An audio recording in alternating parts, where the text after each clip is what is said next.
Tin kim ka handon sangin ton lugar huntoy tepo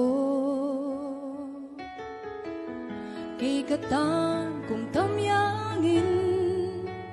aray loa asin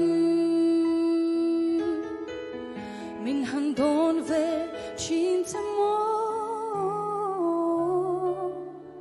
kadulay mapuy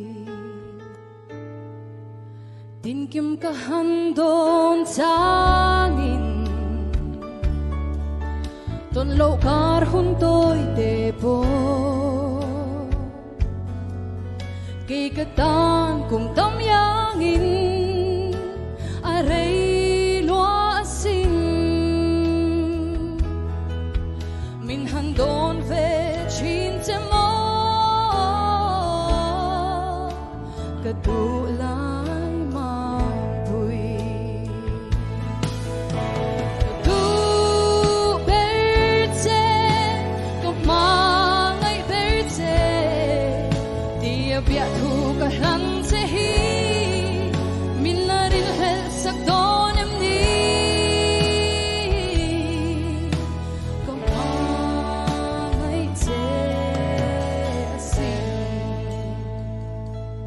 kim kahandon sangin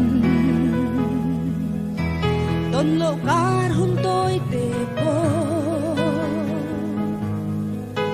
kay katan kung tamyangin aray luang asin